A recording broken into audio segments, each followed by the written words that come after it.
Okay, it's that time. Books in Focus, books coming out in June. Starting off with the top new fiction bestsellers.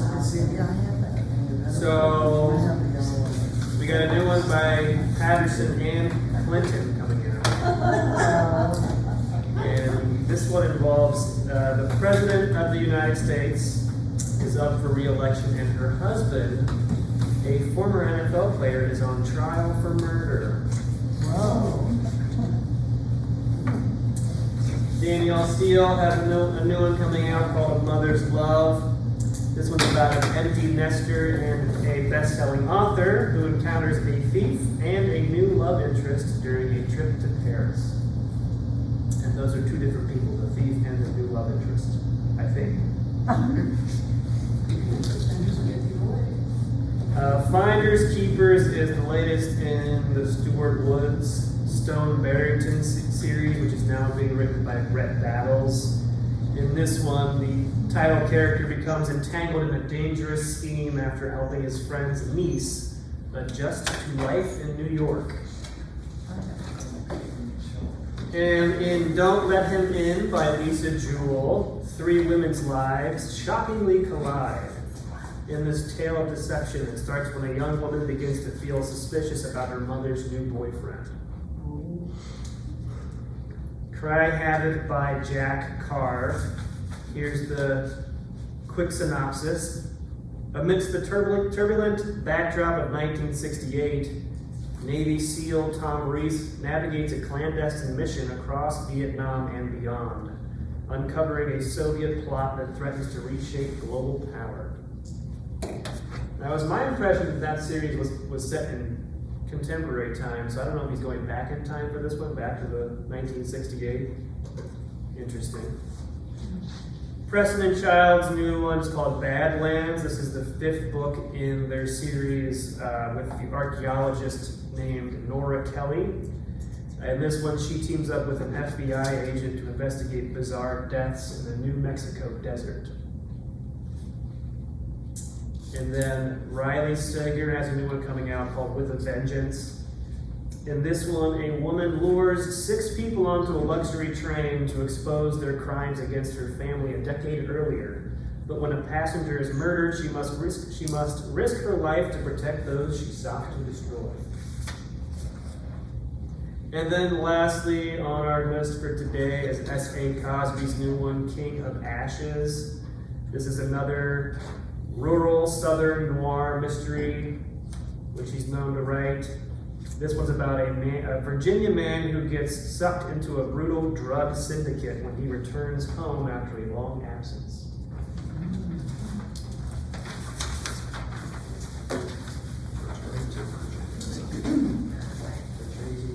Next, we have our best-selling nonfiction, starting with Submersed. This is described as an exquisite lyrical foray into the world of deep-sea divers, the obsession and madness that the ocean inspires in us, and the story of submarine inventor Peter Madson's murder of journalist Kim Wall. It is a unique blend of adventure, history, and true crime. The next one we have is Free Ride. This is the inspiring story of self-discovery and renewal, filled with unforgettable figures, hilarious mishaps, and the power of human connection that shows what happens when you open your heart and let the world in.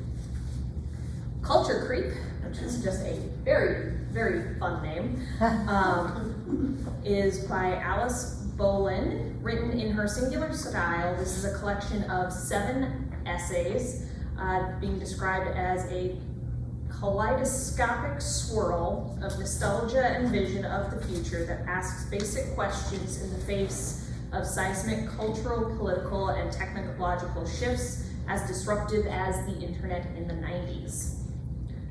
Comedy Samurai is by Larry Charles. Larry Charles is a Peabody Award-winning, Golden Globe Award-winning, and Emmy Award-winning writer and director. His memoir is described as a rollicking journey through modern American comedy as he shares behind the scenes stories from some of our favorite TV shows and from his life.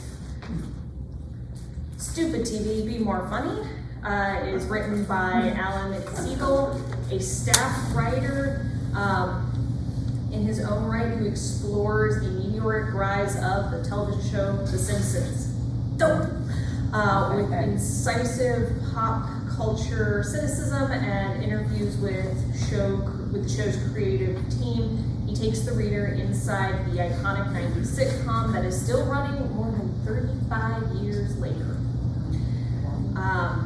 Mind Electric are stories that are etched into the very structure of our brain and coded so deeply as to turn out the impulse for storytelling and why that is important for us as a species, and why it survives even the most devastating brain injury. So it's a really interesting look at how we understand storytelling as part of being human.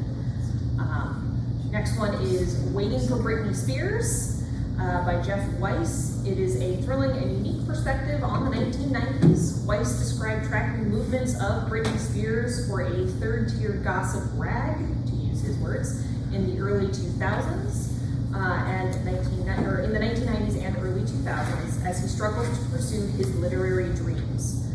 What he witnessed instead was the slow tragedy of a changing nation represented in spirit by the devastating downturn of its former golden child, Britney Spears. Human Nature by Kate Marvell is a deeply felt inquiry into our rapidly changing world from a scientist who uses computer models to study climate change. It's described as a hopeful and heartbreaking, sometimes surprisingly funny exploration of how our world is and what it could become.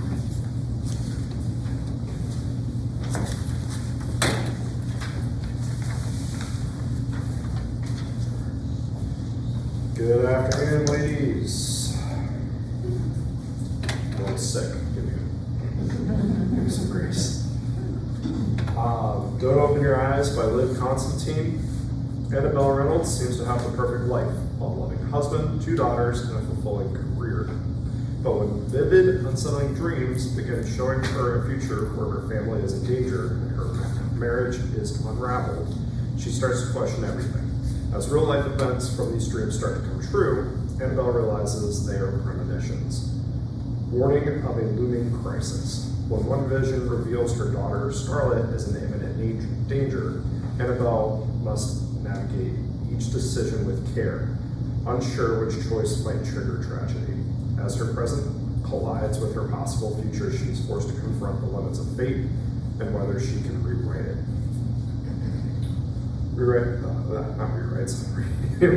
Read-alikes. The Unforgiven Dead by Fulton Ross. You could have saved her, Constable Angus Dove McNeil reminds himself constantly. His premonitions of death are always right, and he always ends up too late to stop them. But when a murderer begins to lace the Scottish countryside with bodies and visions foretell of close friends' deaths, will Dove finally be able to put his mystic abilities to good use? And The Husband by Chandler Baker. Nora Spangler is a driven attorney juggling a demanding career and bulk of household responsibilities, while her husband seems oblivious to how much more she carries. When they consider moving to the upscale suburb of Dynasty Ranch, Nora is intrigued by the powerful women who live there, and even more so by their unusually helpful, hands-on husbands. As she takes on a local wrongful death case, Nora becomes entangled in the community's secrets. What starts as admiration turns to suspicion as she uncovers a chilling truth behind the perfect domestic balance. Blending sharp social commentary with psychological suspense, the husband flips the script on gender roles and asks, what would you sacrifice to have it all?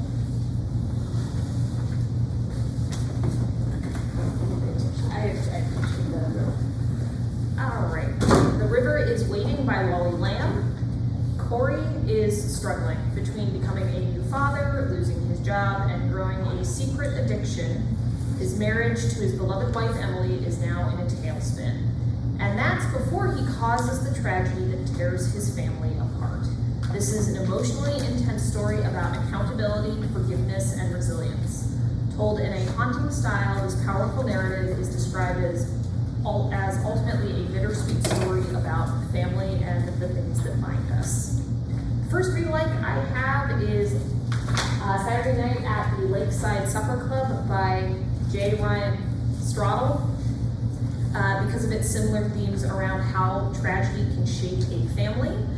This is, of course, a multi-generational story about two different restaurant families and how they overcome hardships. Ultimately, a bittersweet, though uplifting story with a wide cast of generally likable characters. And then I also have After Annie by Anne Wyndham, with similar themes of grief and resilience. This story is about Anne Brown. When she passes away suddenly, her husband Bill and their 4 children are left to pick up the pieces. With an emotionally resonant tone, authentic character, and descriptive prose, this book is described as a beautiful exploration into how profoundly we impact each other.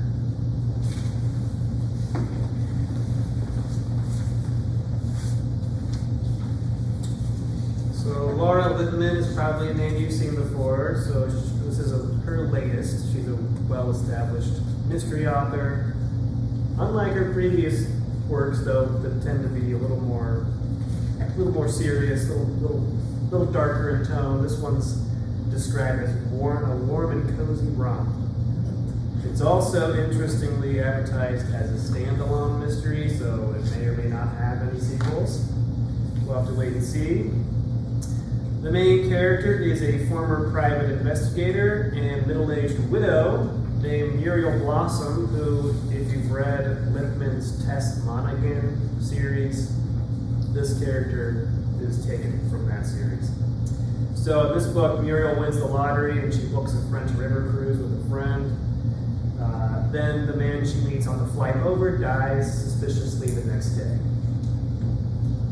Witty and propulsive without ever sacrificing its character-driven exploration of women's identities and relationships and with themselves, this could blossom into a series. There you go. That same review says it's as much a study of a woman discovering herself at midlife as it is a story of possible murder. So kind of a cozy mystery with a focus on women's identities. First read-alike is Murder in an Italian Cafe by Michael Falco. This is another cozy mystery with a European locale. This one's set in an Italian coastal village and similarly has a widowed main character. And then a Very Woodsy Murder by Ellen Byron is about a divorced sitcom writer who is escaping Hollywood to renovate a mountain motel with her ex-husband. Similarly, cozy vacation female main character.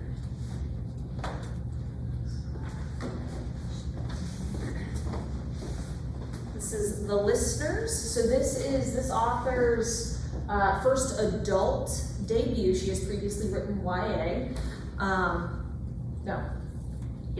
Sorry. I remember how acronyms work, I swear. Anyway, so this is set in the wilds of West Virginia in January 1942. June Porter Hudson is our protagonist. She is the manager for a luxury hotel.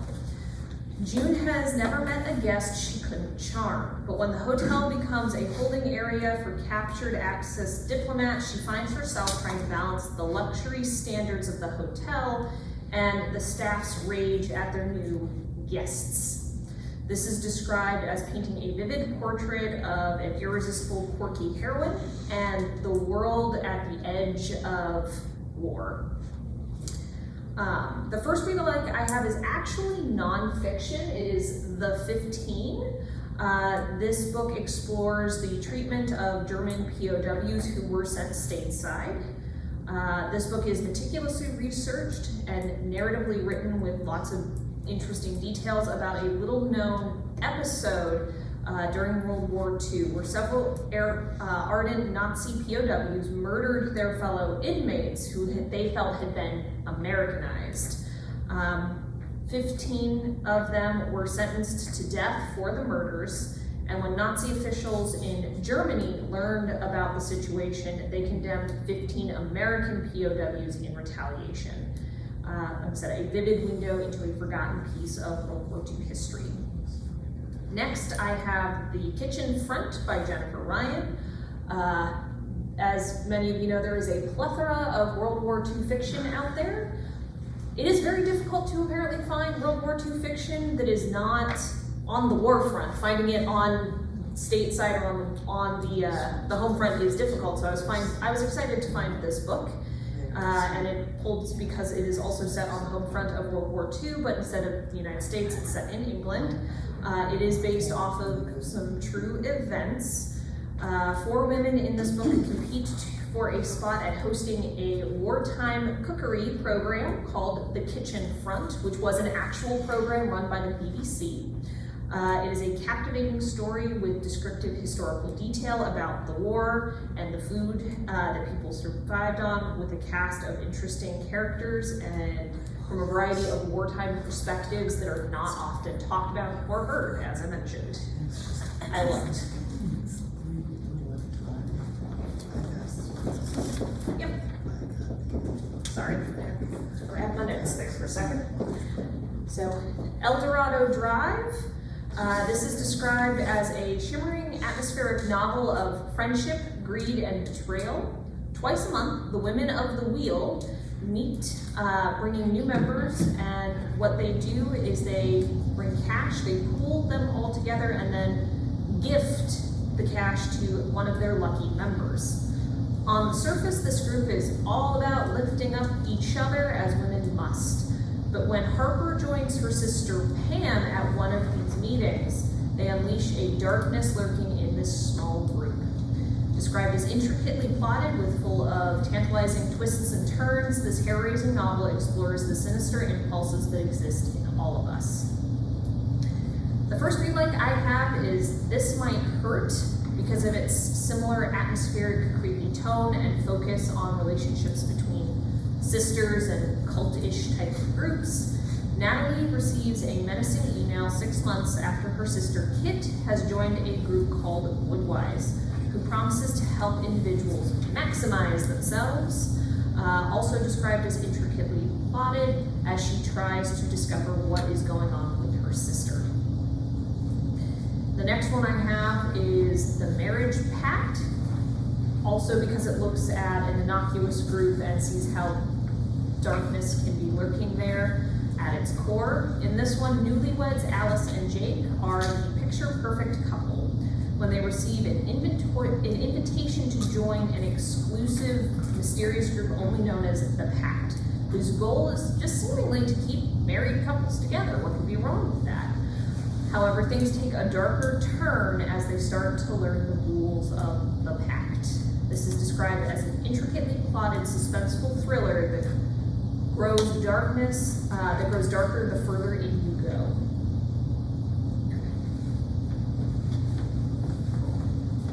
That's it.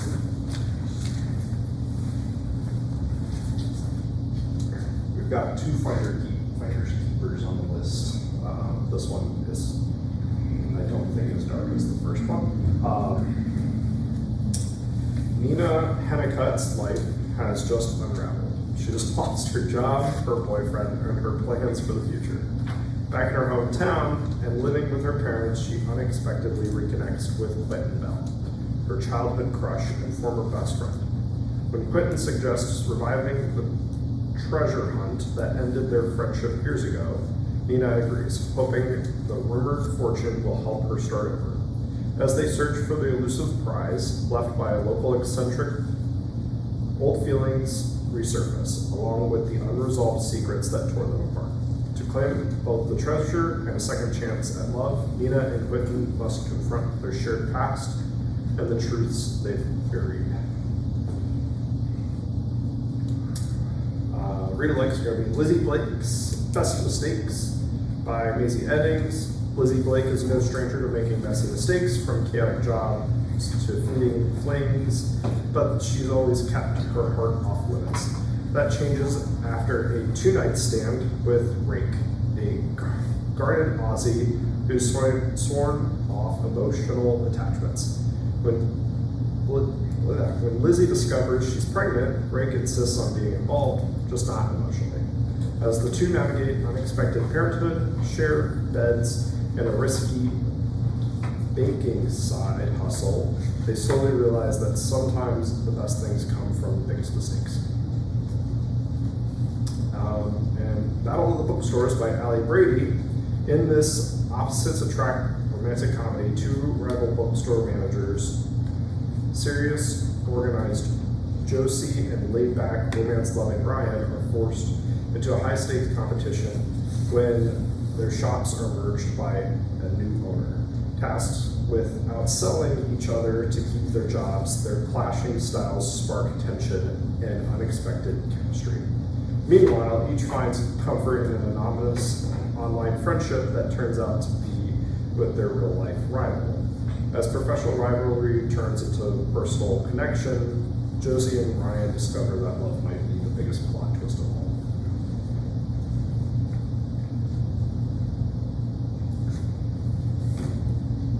Yeah, that's it.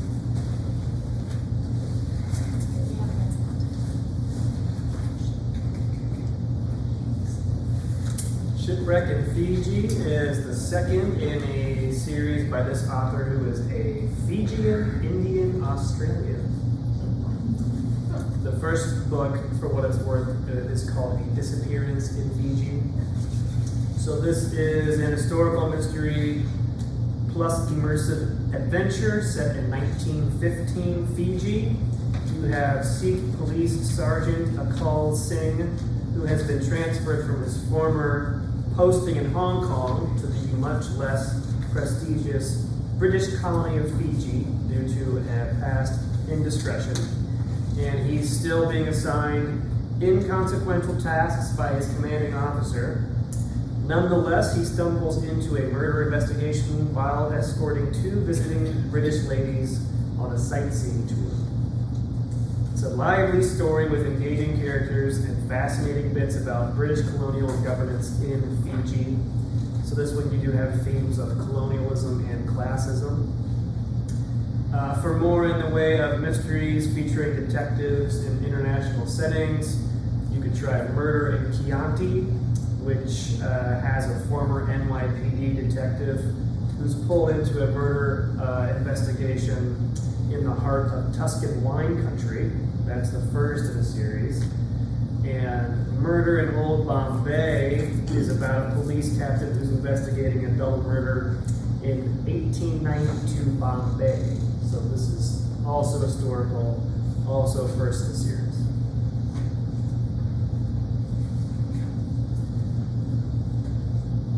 Susan Choi won the National Book Award in 2019 for a book called Trust Exercise. This is her latest, called Flashlight. Flashlight is the story of a family in crisis that explores the mystery of a father's disappearance. The storytelling shifts between past and present and spans decades and continents.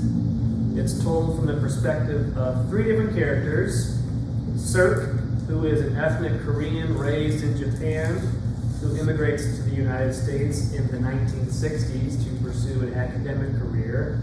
His wife, Anne, a Midwesterner he meets there, and Louisa, Sirk and Anne's daughter. After walking by the sea one night, 10-year-old Louisa is found half dead, and Sirk has disappeared, assumed to have drowned. Kirkus says, this is not an easy novel, but it has important things to say, and Choi is a writer you can trust to make the journey worthwhile. Never sentimental, never predictable, this aptly titled novel illuminates dark passages, both fictional and real. So it's twisty, it's well plotted, but also character driven, and sticks with you. The first read-alike I have is The Bright Years by Sarah Damoff. This one explores the impact of tragedy through multiple generations of a Texas family, also told in multiple viewpoints. And then the float test is set in Florida. It's about a group of siblings who are brought together by their mother's sudden death. It's an engaging literary puzzle.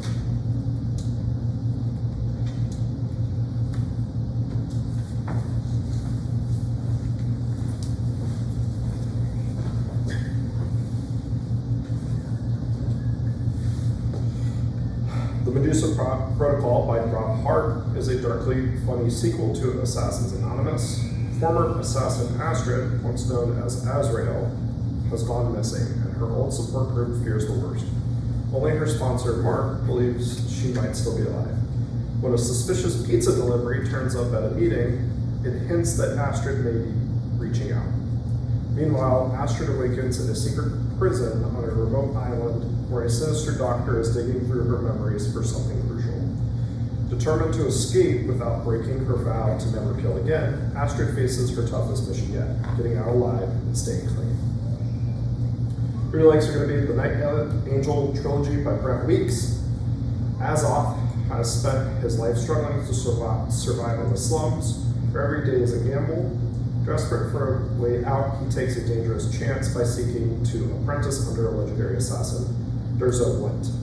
To do so, he must abandon his past and become someone new, Kyler Stern.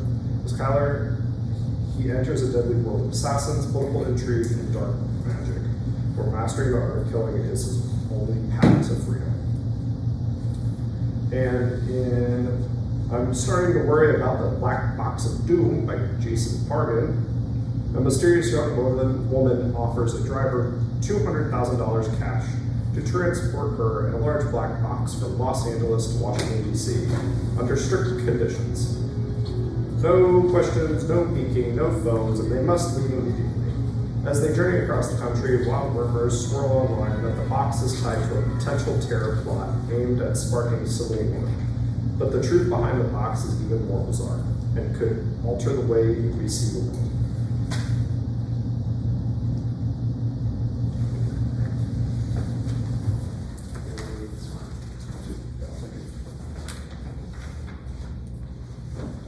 So Worth Fighting For is the fifth book in the Meant to Be romance series.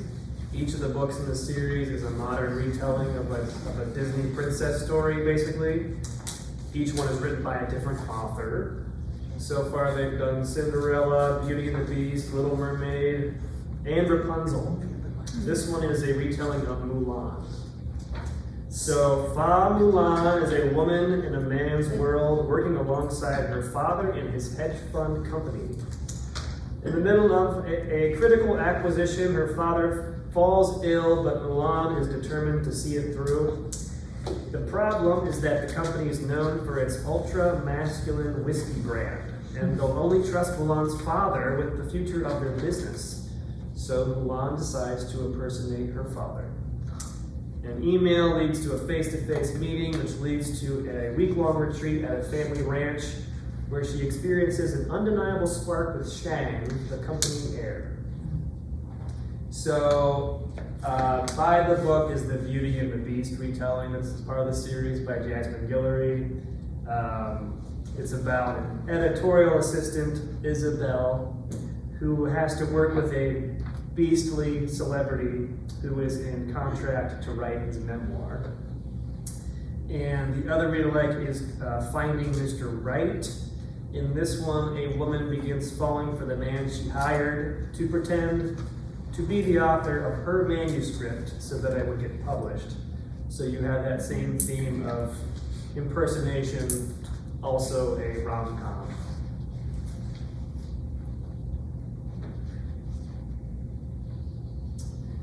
So, in Death at the White Hart by Chris Chibnall, I think this one is a debut, but soon after she is transferred from Liverpool to her small coastal hometown, 38-year-old detective Nicola Bridge is assigned to investigate the gruesome murder of the owner of the local pub, the White Hart.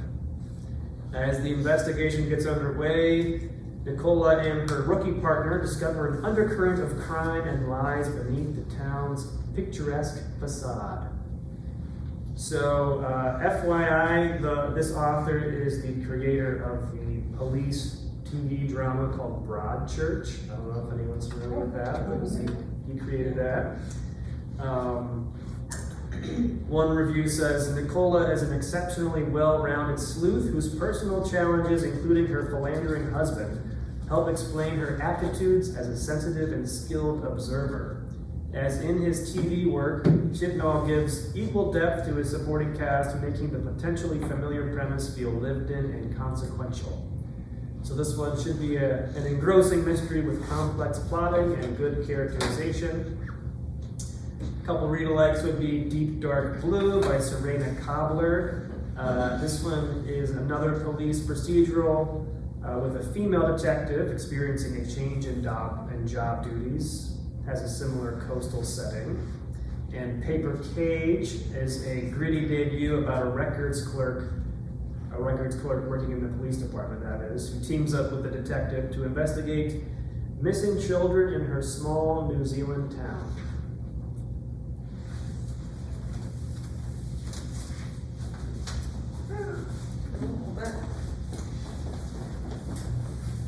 The House on Buzzard Bay.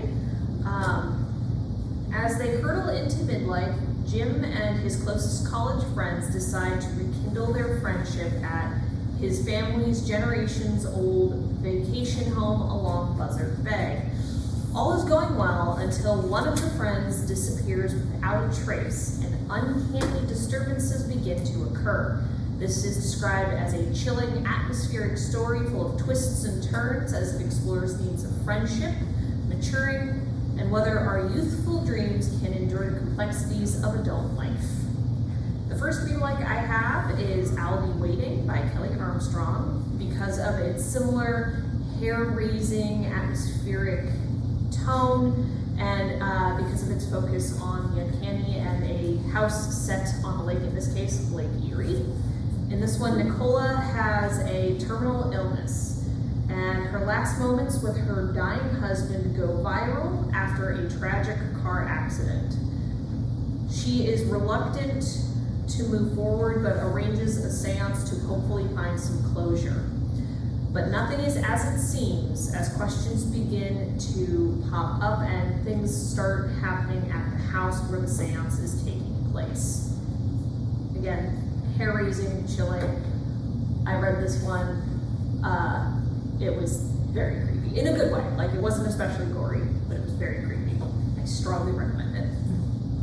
The next read-alike I have is Only Survivors by Megan Miranda. Also because of its focus on a reunion gone awry. In this one, Cassidy and 8 of her former high school classmates managed to survive a terrible accident.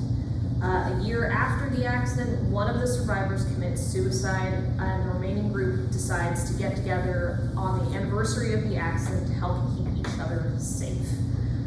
10 years later, another of the group dies under mysterious circumstances. Cassidy is determined to learn the truth. This is described as a well-crafted, slow burn mystery with an atmospheric thriller feel, full of twists and turns. And then, What Kind of Paradise? This is set in the mid-1990s in rural Montana. Jane has grown up in isolation with her father, only knowing that her mother died in a car accident when they lived in the Bay Area. As she becomes a teenager, she begins pushing back against her father's boundaries, and in the process discovers her devotion to her father makes her an accomplice to a horrific crime. Her quest to understand will force her to reckon with her beliefs and the fledgling technology, the internet. This is a slow burn, suspenseful story with descriptive details and full of twists and turns. The first read-alike I have is Poison Garden, because of its similar premise of a young woman having to discover a new life for herself in a world that she is taught to fear. Romney has never known anything other than her life in the Arc commune in an isolated area of northern Wales. When the majority of the members are found dead by poisoning, its surviving members scatter to the wind. Romney is left to make her way in the world with an unborn child, and she is soon to discover that evil did not die with this cult. This is described as a well-plotted, suspenseful story about the insidiousness of secrets and the chilling realities of cult life. Next, I have Saltwater by Kathy Hayes, with a similar slow burn and suspenseful atmosphere and focus on family secrets. This one, Helen, was 3 when her mother, Sarah, died under mysterious circumstances near the family beach home. Using old family money and connections, the family has had the death ruled an accident and continues to return to the home to prove it. 13 years later, the necklace Sarah was wearing when she died is left waiting for them. Described as an atmospheric, intricately plotted story full of intrigue and family secrets.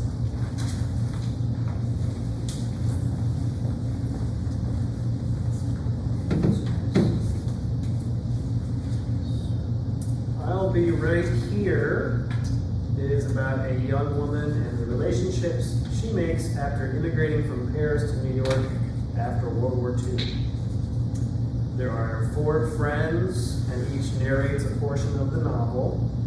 It's a multi-generational story that spans decades, with thoughtful and complex character development and themes of friendship, love, and found family.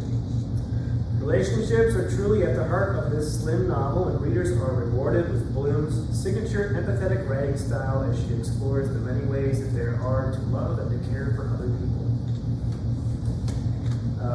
Everybody Says It's Everything is similarly literary fiction. This one's about adopted twins who go on a journey to uncover their Albanian roots. Has similar elements of family, cultural heritage, and also war. And The Dutch House by Ann Patchett. This one was a Pulitzer Prize finalist. It has also a post-World War II setting, multi-generational family story, ensemble cast of characters. This one's about 2 siblings trying to overcome their past.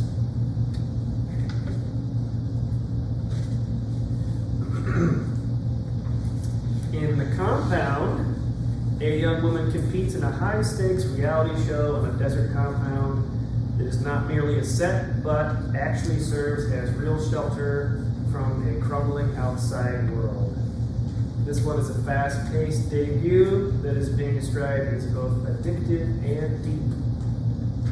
Library Journal calls it a must-read for those who like the fast pace of Suzanne Collins' The Hunger Games or Veronica Roth's Divergent series, but with the literary flair of Gabrielle Zevin's Tomorrow and Tomorrow and Tomorrow. So Lily is the main character. She's one of 20 contestants competing to stay in the compound the longest. It all starts off as typical reality TV fare, but soon enough lines are blurred and the danger intensifies. So a couple similar books would be The Family Experiment by John Mars. This is similarly kind of dystopian, but still literary. This one's about a reality TV competition where couples compete to raise a virtual child from birth to age 18. And the prize is the right to keep their virtual child, or they can risk it all for the chance of a real baby. And then we have One Perfect Couple by Ruth Ware. This one is similarly a thriller. You still have that reality television setting. This one's set on a desert island. Young woman is the main character. This is more of like kind of a couples reality TV competition type scenario.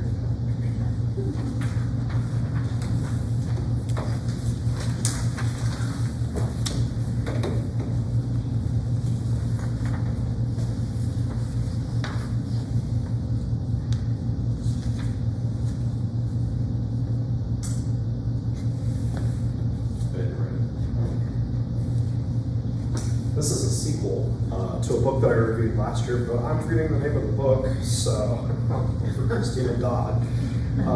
Rosie Montague, the sharp-witted and very much alive daughter of Romeo and Juliet, returns for another mystery and a cheeky genre-blending twist on Shakespearean lore.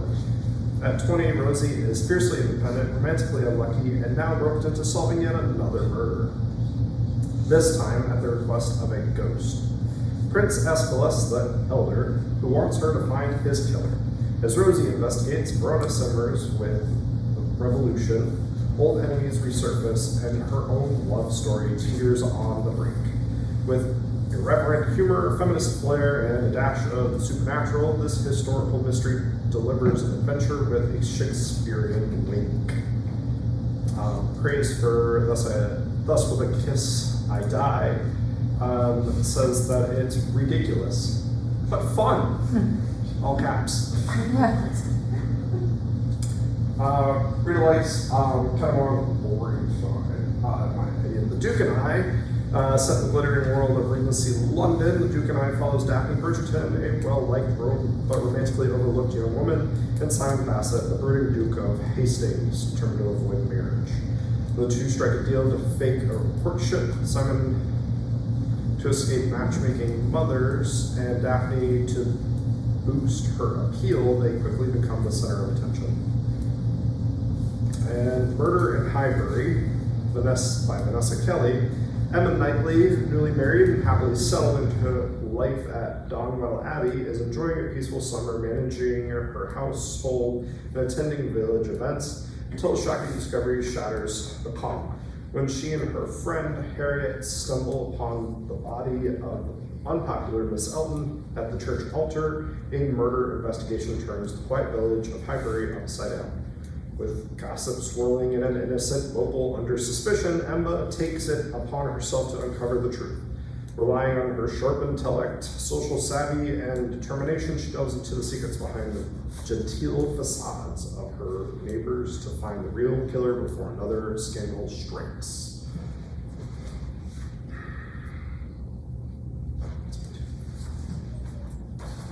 A Dance of Lies by Brittany Arena. In this gripping debut fantasy romance, former court dancer Vasily Moran is no stranger to betrayal. Framed for murder and imprisoned for 2 years, she's offered a dangerous deal by the very king who ruined her life. Spy for him during a royal gathering in exchange for freedom. But as the missions grow darker, Vasily uncovers a deeper threat in a tangled history involving Lillian's rival brother, the enigmatic King of the East. Caught between two powerful enemies and haunted by secrets from her past, Vasily must decide who to trust and how far she's willing to go for justice, freedom, and possibly love. A Dance of Lies is a tale of resilience, deception, and the fight to reclaim your own fate. Okay. I have these articles. Half a King by Joe Abercrombie. Prince Yarvi never wanted the throne, and when he's betrayed and left for dead, it seems he won't keep it for long. Crippled from birth and dismissed as weak, Yarvi must rely on his wits, not weapons, to survive the harsh world beyond his kingdom. As he endures slavery and hardship, he forms an unlikely band of outcasts who become his greatest allies. Determined to reclaim his birthright, Yarvi sets out on a journey of vengeance and transformation, one filled with danger, deceit, and dark surprises. And The Shadow of What Was Lost is the first of a trilogy by James Islington. 20 years after a brutal uprising toppled the once revealed augurs, those with magical abilities, now strictly controlled by harsh laws, live under constant surveillance. Damien, a struggling student of the gifted, faces prejudice and the threat of failure in a world that fears his kind. But when he discovers he possesses the forbidden powers of the augurs, his life takes a dangerous turn. As an ancient enemy reawakens in the north and a mysterious amnesiac stirs in the west, Damien finds himself at the heart of a coming storm, one that could reshape the fate of the world.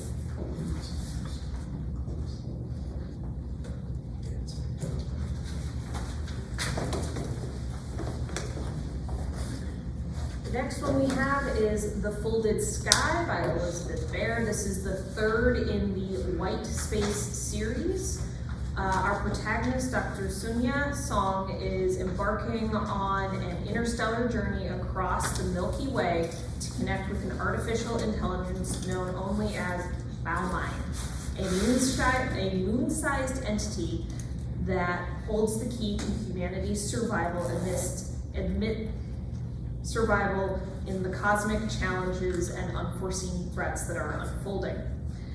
Included in this story are pirates who see AI as an abomination and will do anything to stop her. This is an action-packed space opera that grapples with the idea of the value and desire of information itself. And for the record, Dr. Sunya Song is an archivists in space. It's a good time. The first read-alike I have is Ancestral Night. This is actually the first in the series. Here you are introduced to the large cast of characters, the dynamic world that Elizabeth Bear has written, and her unique style of writing and storytelling. The next read-alike I have is Ancillary Justice by Ann Leckie, and for any of those who know me well, know that I love this series and love this book. It's a read-alike for this one because it asks what happens when a highly sophisticated AI-powered war machine decides it no longer wants to do that. Justice of Torin is a Justice-class troop ship of the Imperial Rek'Ai Empire. When they stumble upon a conspiracy at the heart of the Ratch, everything becomes chaos and their ship and humanoid segments are threatened.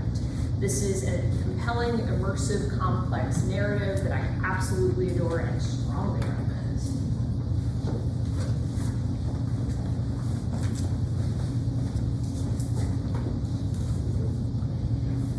A Beautiful Family by Jennifer Trevelyan. During a seemingly ordinary summer vacation, a perceptive 10-year-old girl begins to uncover more than just childhood mysteries. While her mother writes, her father relaxes, and her teenage sister flirts with a lifeguard, she and a new friend set out to solve the case of a girl who vanished 2 years earlier. But their investigation stirs up unsettling truths about their family's cracks, hidden dangers, and in their vacation home, and the past. When another disappearance occurs, the family is thrust into a police inquiry.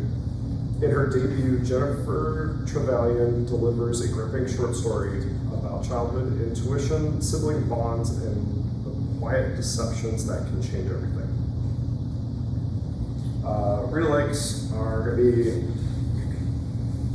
be All the Colors of the Dark by Chris Whitaker. In 1975 Missouri, as the nation shifts and tensions simmer, the quiet town of Montclair is shaken by a string of disappearances. When a girl from a prominent family is nearly abducted, a local outcast named Patch becomes an unexpected hero.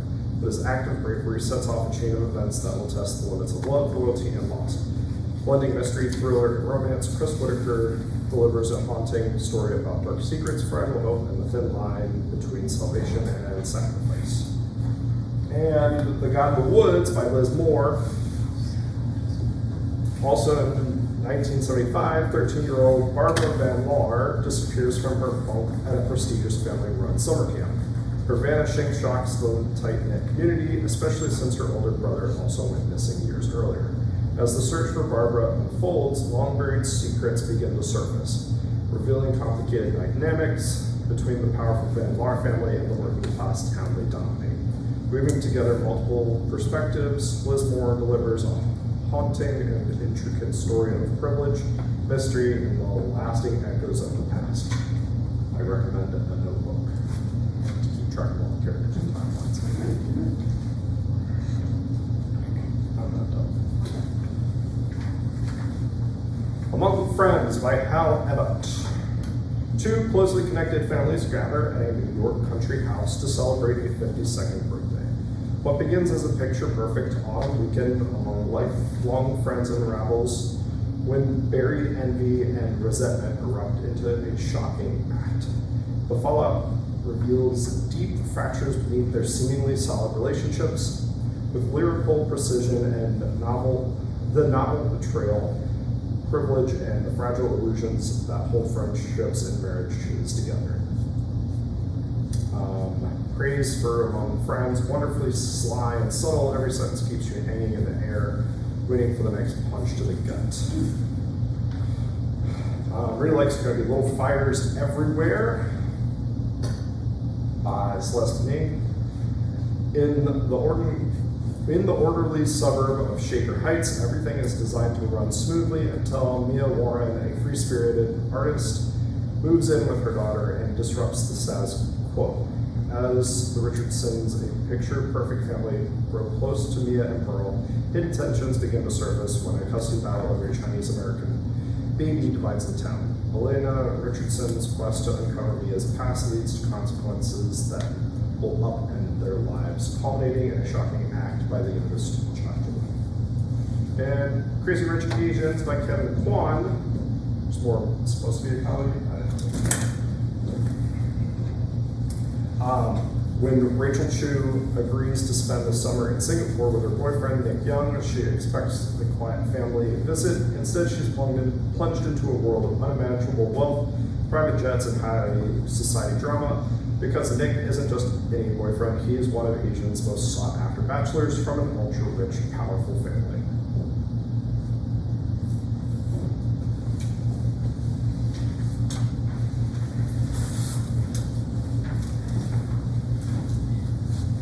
Making friends can be murder. So, a woman named Sarah Jones, who was recently moved to Minneapolis after breaking up with her fiance, joins a social group made up of other women also named Sarah Jones. One Sarah Jones ends up murdered, and the other Sarah Joneses vow to solve it. They get the help of the dead woman's nanny, a very handsome FBI agent, and a nun. So you have a motley crew of unlikely friends working to solve a murder.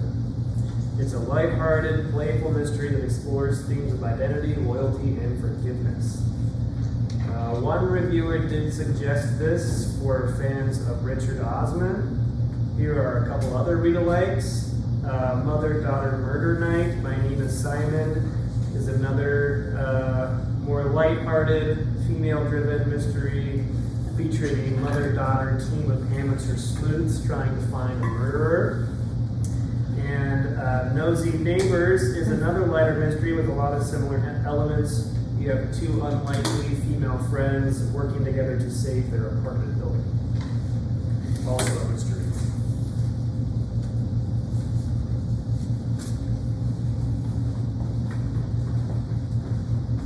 So this book, Bug Hollow by Michelle Han Evan, follows the Samuelson family over 4 decades, chronicling their lives in middle-class America in California in the 1970s. This book is described as having lush descriptive prose with interesting characters that are ultimately likable, though very flawed, struggling with addiction, excruciating romances, and resounding loss. And as they seek meaning for their lives and as they heal and work together through the 1970s and beyond. There we go. The first read-alike I have is Commonwealth by Ann Patchett. This is a read-alike because of its similar multi-generational family story. This novel explores how a chance encounter reverberates through the lives of 4 parents and 6 children, and whose own family, and who owns a family story overall. This is told with equal parts humor and heartbreak. This story is described as a brilliant and tender tale of far-reaching ties of love and responsibility that binds families together. The next read-alike I have is French Braid by Ann Tyler. Multi-generational story about how families love and hurt each other, but ultimately help heal each other as well. This is a multi-perspective story about one family's foibles, which I love that word, is from the 1950s and beyond to a longed-for reunion in the pandemic present. The Garretts seem to be a close-knit close-knit family, but in some ways they have never been further apart.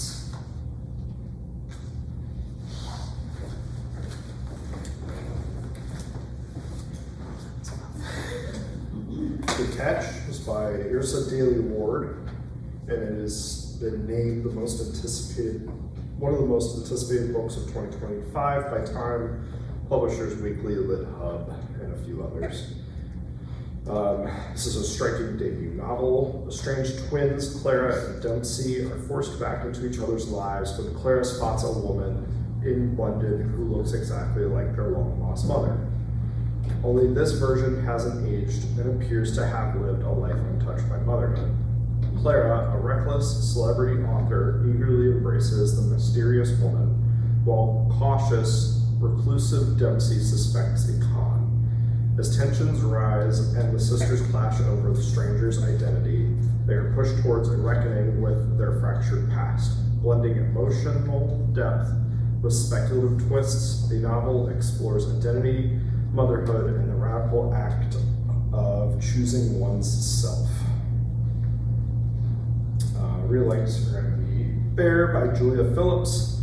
On a remote island off the coast of Washington, sisters Sam and Alina struggle to make ends meet, yearning for a better life beyond the limits of their small world. While Sam works at the ferry and Alina bartends, their shared dreams of escape keep them going, until a mysterious bear appears, swimming across the dark waters and later approaching their home. To Sam, the bear is a warning, a sign that it's time to finally leave. But Elena feels drawn to it, captivated by a way that challenges everything they've planned. As the sisters' bond is tested by fear, fascination, and the pull of the unknown, Bear becomes a haunting lyrical exploration of sisterhood, survival, and the wild forces, both human and animal, that shape us. And there are rivers in the sky by Alif Shafak. Spanning centuries and continents, there are rivers in the sky weaves together the lives of four outsiders connected by water, memory, and the enduring legacy of the Epic of Gilgamesh from ancient Nineveh, where King Ashurbanipal's crumbling library births the epic poem to 19th century London, where a gifted boy named Arthur finds inspiration in the Mesopotamian ruins. So I forgot a key detail. The Catch takes place on the River Thames, and this one takes place on the River Thames. I didn't write that out, so that's fine. There are rivers in the sky is interesting. Oh yeah, it's. I reviewed it probably last year when it came out. Yeah, it spans across. It starts with like the Epic of Gilgamesh. A drop of water. It follows a drop of water through centuries of different people's stories. Yeah, it's a very cool story. I don't know. Anyways, fun this good.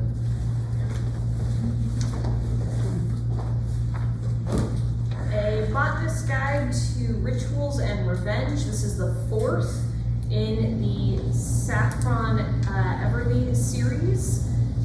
In this one, she returns to her childhood home, Ellington Manor, after her grandfather suffers a heart attack.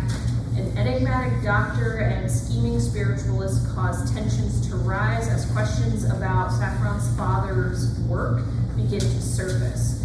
She must work hard to uncover the truth before it's too late. It's full of descriptive historical detail and an excellent continuation of the series. The first read I have naturally is A Botanist's Guide to Party and Poisons. This is the first in the series. You are introduced to Saffron, who I would describe as plucky and courageous. A little bit that too, and a little nutty. And the world in which she lives. The series is set in post-World War I England. So a lot of good historical detail, lots of very interesting things to learn about, although some of the botany is a little fancy in there, but that's okay. We won't go into that stuff. The next one, read-alike I have is Arsenic and Obobo. Yeah, we're just gonna go with that. because of its similarly plucky protagonist who also has to return home due to family shenanigans. Now this one is a little bit more of a cozy mystery. In this one, Lila has returned home and discovered that she has to step in and help a family member with a failing restaurant when a notoriously nasty food critic and Lila's ex drop dead moments after confrontation. She must spring into action to discover the truth. You said that was her second one? This is actually her fourth one. Oh, so that was the first. So yep, I would have to look up the titles of the other two, but yes, that is her fourth one. And with that, that ends our fiction. We are now on to the nonfiction. I'm sincerely hoping all of you get this reference. If not, I'm sorry in advance. Hello friends, I'm your Books in Focus girl. Are you tired, run down, listless? Do you pop out at parties? Are you unpopular? Well, the answers to all your problems are in this little book. That's Desi Arnaz, The Man Who Invented Television by Todd Purdom. And it's so interesting too. I know, I have some explaining to do. I hope you all got the reference. This is a captivating biography about the groundbreaking artist and revolutionary businessman known to most by his character's name, Ricky Ricardo, in the classic television show I Love Lucy, detailing his early life, his journey to the United States in the 1930s, and his constant need to reinvent himself as he was continually underestimated, and how he ultimately reinvented both the business of television and how television was filmed. This is described as a well-researched, accessible biography about innovation, resilience, and drive. So join the thousands of happy people and lead your way to health today. Also, huge fan of I Love Lucy. The first read-alike I have is Sitcom. This well-written book explores the development and history of situational comedies and why it has proven to be such an enduring form of visual storytelling. No canned laughter is needed for this book. The other read-alike I have is Ball of Fire. So this is the other half of the groundbreaking couple, Lucy and Desi Arnaz. So this is Lucille Ball's biography, and it provides a unique window into her life, her career, and her relationship with Desi, the ups and downs, and ultimately their divorce and enduring partnership and friendship.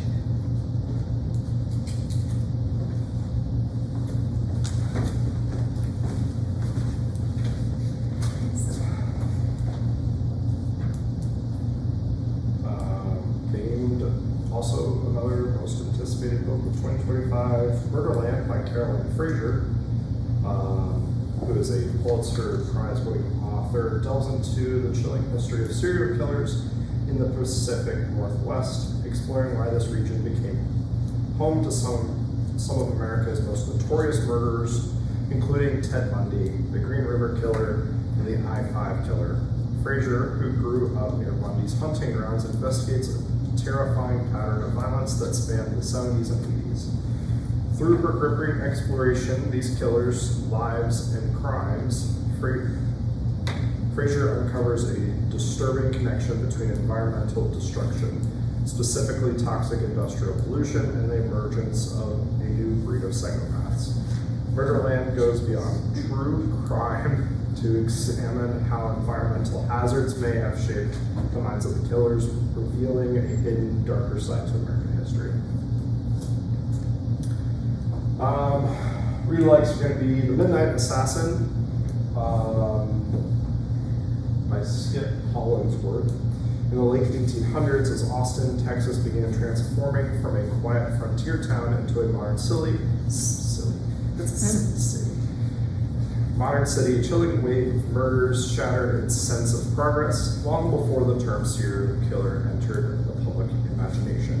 An unknown predator stalked the streets, striking with increasing brutality and eluding capture as fears gripped the city. In The Midnight Assassin, the hunt for America's first serial killer, journalist Skip Hollandsworth unearths this forgotten chapter of American crime history Drawing on years of meticulous research, he reconstructs the murders and the city's desperate search for answers, delivering a gripping, true story that reads like a historical thriller. With rich detail and suspenseful storytelling, Holdsworth sheds light on a killer who hunted Austin and vanished before justice was ever served. Then, if you're not familiar, A Hunger to Kill by Kid Major is a local, like very local serial killer nonfiction. One of the bodies was discovered here in Marion County, and the guy, Sean Gray, he was supposed to be set to death a month or 2 months ago. I think he got an extended somehow, is what I heard when I was researching this recently. So, but he's on death row. Detective Kim Major recounts her pivotal role in the capture of serial killer Sean Gray, known as the Lady Killer, who confesses to 5 murders and numerous assaults were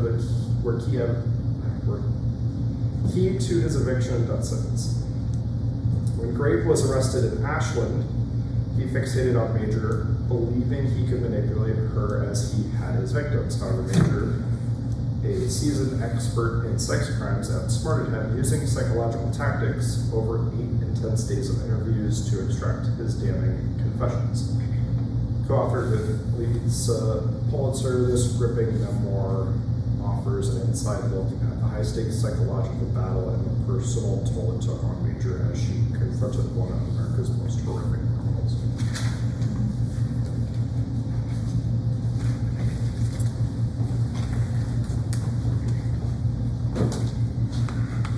Kuleana is by Sarah Kuleana Go. This is a moving, multifaceted reflection on Native Hawaiian heritage, culture, and colonization.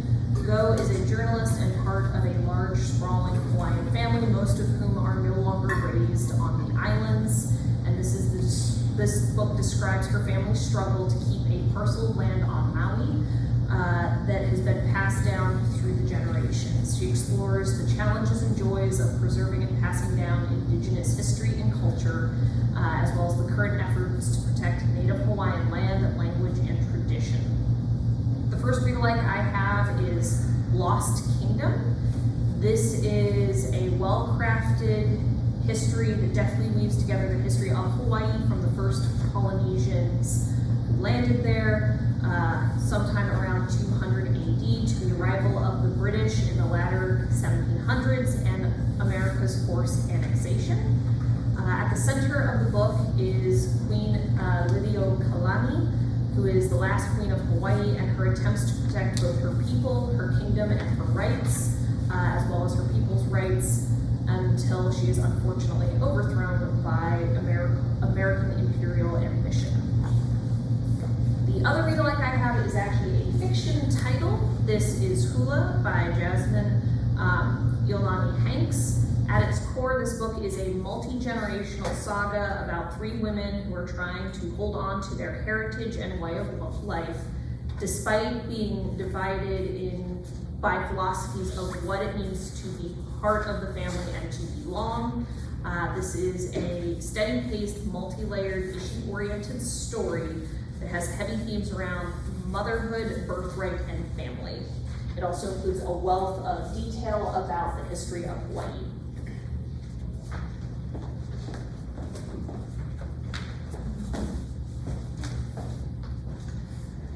Threads of Empire. Carpet specialist Dorothy Armstrong explores the fascinating histories of 12 carpets that have shaped and reflected global power. From the luxurious symbols craved by emperors and sultans to the spiritual significance sought by shamans, these beautiful, intricate objects were made by poor, often anonymous weavers using simple materials. Armstrong uncovers how these carpets were created, transformed, and coveted throughout history, revealing the untold stories of both the powerful figures who owned them and the weavers whose lives were impacted by world events. From ancient Scythian tombs to wartime diplomacy at the Yalta Conference, Threads of Empire unveils a hidden history woven into the fabric of our past. Read-alikes are going to be The Missing Thread by Daisy Dunn. In The Missing Thread, classicist Daisy Dunn reimagines the history of the ancient world by placing women at its core, spanning over 3 millennia. From Minoan Crete to Imperial Rome, Dunn highlights the often overlooked contributions of women like Cleopatra, Sappho, Boudica, and lesser-known figures such as Atossa and Olympias. Blending rich storytelling with historical insight, Dunn reveals that women were far more than passive figures. They were poets, rulers, rebels, and influencers shaping the ancient world. This sweeping narrative challenges traditional histories and restores women to their rightful place in antiquity antiquities of full control. And the history of the world in 6 plagues. Historian Edna von Hombe,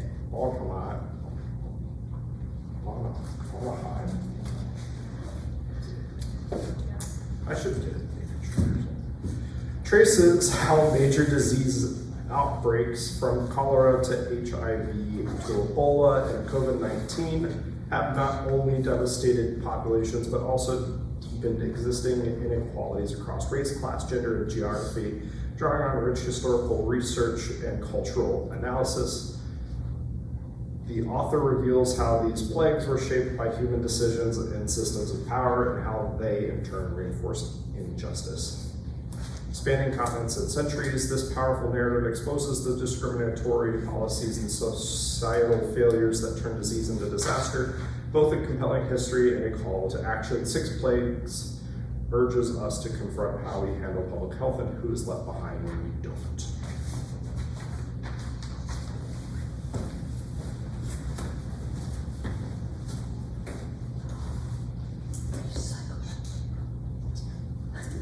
Wildfire Days is an adventure-filled memoir by a female wildland firefighter. It's about her experiences working with an elite male-dominated firefighting crew in battle wildfires in California.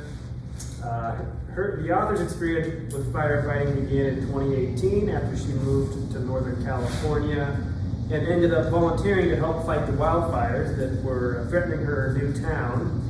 And then after that, she got offered a job with the U.S. Forest Service, where she stood out as being not only the only female on the crew, but also the oldest member of the crew.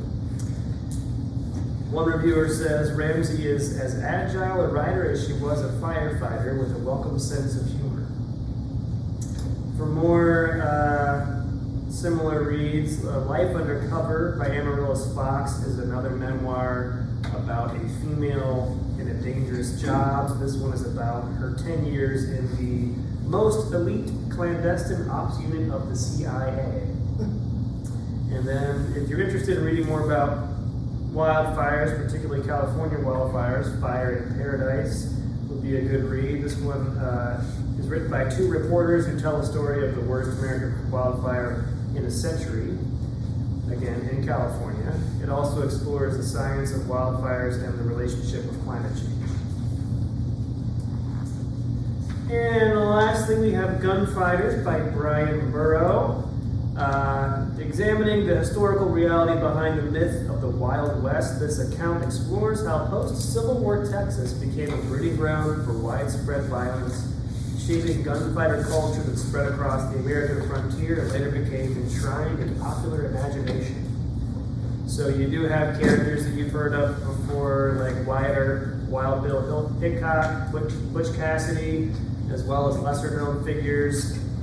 It's a must-read for anyone interested in understanding the enduring legacy of the Wild West. Apparently, 19th century Texas had the highest murder rate per capita in U.S. history. So it was a very violent place, but a lot of the violence was also sensationalized by journalists at the time. So a strong portion of this is kind of debunking some of those things. And for what it's worth, it's got 2 16-page sets of photos and illustrations for those of you who like those things in your history books. Cult of Glory by Doug Swanson is a 21st century reckoning with the legendary Texas Rangers that does justice to their heroic moments while also documenting their flaws. So more Texas history, more gun-related activities, more kind of dealing with history while also addressing ways it's been mistold or exaggerated. And then Tombstone by Tom Clavin is the true story of the Earp brothers, Doc Holliday, and the famous battle at the OK Corral. So that wraps us up. We will see you next month, June 10th, same time, same place. So thank you all for coming. Thank you very much.